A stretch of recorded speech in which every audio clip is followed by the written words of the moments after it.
guys, Mike here. I'm finally home. Still quite a bit jet lagged. It ended up being a long flight, the older I stay in Brisbane and all that. But anyway, so I've been I've been away from my home office for all of about 6 weeks, I guess.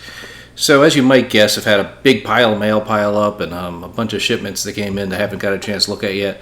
So I spent most of my morning catching up on some emails that came in while I was in flight, going through my mail. I paid all my bills remotely, but just going through, sorting out junk mail, seeing what's important, and picking out some of the shipments that came in while I was gone. So I got 3 things that came in that are interesting, and I'll make a video about each of them over the next coming days.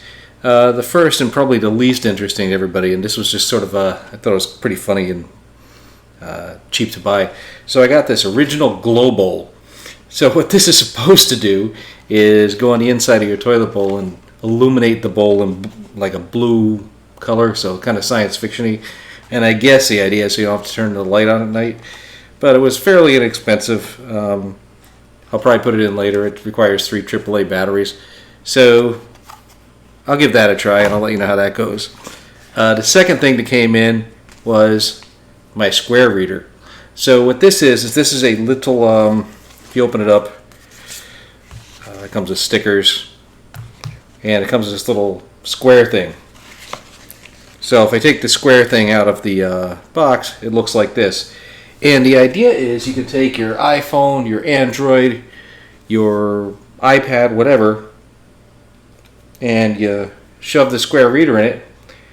And then what happens is you can accept credit card payments by swiping it. So it's for the magnetic stripe readers. So the reader's actually free. Just got to sign up for an account with them, and then what happens is if people pay you, they take I forget what the percentage is, I'm still learning about it. They take a certain cut, and then they give you the remainder in cash. So it gives you the opportunity, perhaps not as a small business or perhaps as an individual, to accept credit card payments. Now, even if you are a small business, what this little thing will do is it'll allow you to accept credit card payments without having to go to a typical bank or pay those fees and stuff. So it's a very inexpensive solution for what you're trying to do, and it'll definitely get you started. It'll give you the ability, because nobody has cash anymore. Nobody wants to deal with checks. Now, if you're wondering, what do you do if you have an NFC card with a chip in it, or without the magnetic stripe? They actually do have an option for that also plugs into the headphone jack, but you have to pay like $10 for it. So I just kind of signed up for this. I'm going to experiment with it, and if it turns out to be useful, maybe I'll go get the NFC version. So square reader, and I'll go over how to set this up in a software in a subsequent video. And the third thing I got, which is what I'm most excited about, I happened to get it on Amazon Prime Day, is Amazon Echo. So let me see, I don't even think I've opened this thing yet. No, I haven't. The box is still sealed. Yeah, so let's see. Can I open this?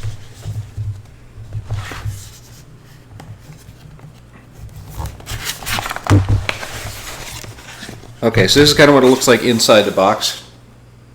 Really didn't intend to do an unboxing video, but here we are. On this side is your power adapter. I can see there's some documentation down there I'll go through.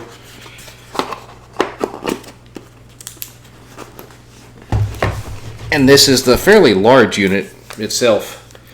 So, in case you don't know what this is basically Amazon's answer to Siri. So it's a whole house. It's kind of big Star Trek fan here, right?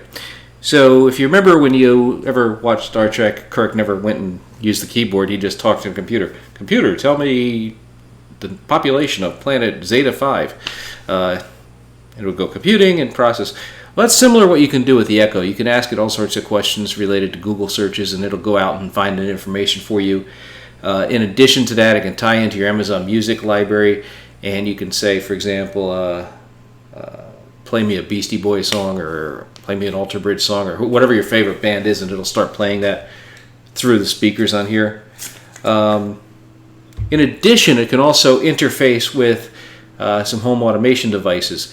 So if you have those other devices in your house, you can tie them into the whole ecosystem and say, turn on the lights in the living room, or turn off the TV upstairs, or if you really want to get fancy, turn on the fireplace.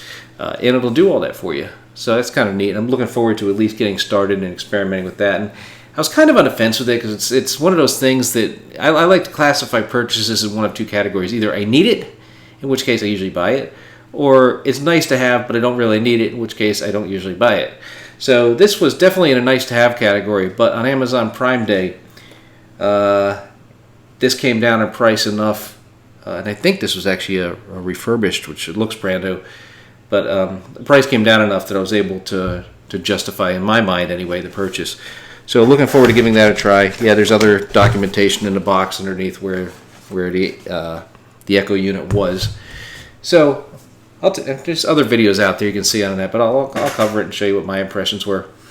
So that's about it. I'm home, got some new toys to play with, new things to show you, and I'll get that rolled out in the next couple days. If you like the video, go ahead and click like. If you don't, well, click like on somebody else's. All right, take care. Bye.